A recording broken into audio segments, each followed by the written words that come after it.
Hi friends, అందరూ ఎలా ఉన్నారు? బాగున్నారా? నేను కూడా చాలా బాగున్నానండి. మేము రీసెంట్గా దేవునిపల్లి నరసింహస్వామి జాతరకి వెళ్ళాము. అక్కడ దేవుడి దర్శనం కంప్లీట్ అయిన తర్వాత బయటికి వచ్చామండి. బయటికి వచ్చిన తర్వాత చుట్టూ తిరుగుతూ నడుచుకుంటూ వస్తూ ఉంటే అక్కడ మొత్తం షాప్స్ ఉన్నాయి. మీకు అందరికీ తెలిసిన విషయమే, జాతర అంటేనే షాప్స్ ఉంటాయని చెప్పి. అక్కడ షాప్స్లో అన్నీ మనకు అవసరం ఉన్నాయి, ఉన్నా లేకపోయినా మామూలుగా తిరుగుతూ ఉంటే ఎంతో మజా వస్తుంది. అది మీకు కూడా తెలుసు. కాబట్టి మేము అలా తిరుగుతూ నడుస్తూ అందరం కలిసి వచ్చాము. వచ్చిన తర్వాత అక్కడ మా హస్బెండ్ తిరుగుతూ వచ్చి ఒక దగ్గర ఆగాడు. అదేంటంటే జిలేబీ బండి. ఆ జిలేబీ బండి దగ్గర ఆగి పిల్లలకు జిలేబీలు తీసుకుందామని చెప్పి అడిగిండు.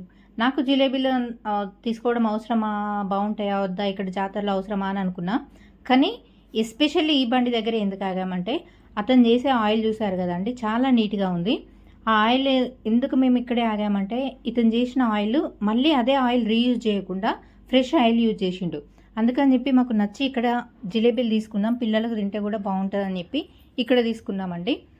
చూడడానికి కూడా జిలేబీలు బాగున్నాయి, డస్ట్ అవి లేకుండా నీట్గా మెయింటైన్ చేసిండు. అంతా చూడడానికి బాగా నచ్చి మేము ఇక్కడ జిలేబీలు తీసుకుంటూ అతను చేస్తూ ఉంటే నేను చూశానండి.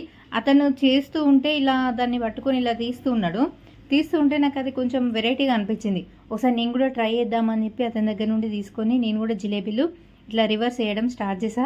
భలే థ్రిల్లింగ్ అనిపించింది. ఓకే, బాగుంది కదా అని అనుకున్నాం. తర్వాత అతను జిలేబీలు అవి తీసి దాంట్లో పాకంలో వేసి మాకు ఇచ్చాడు. అవి నేను టేస్ట్ చేశాను, చాలా బాగున్నాయి. మీరు నా ఛానల్ చూస్తున్నారు కదండి, మీకు తెలిసిన వాళ్ళతో నా ఛానల్ సబ్స్క్రైబ్ చేయండి. లైక్, షేర్, సబ్స్క్రైబ్ మర్చిపోకండి. నన్ను మీరు ఇలాగే ఎంకరేజ్ చేస్తూ ఉంటే నేను ఇలాంటి వీడియోస్ ఇంకా చాలా చేస్తూ ఉంటాను.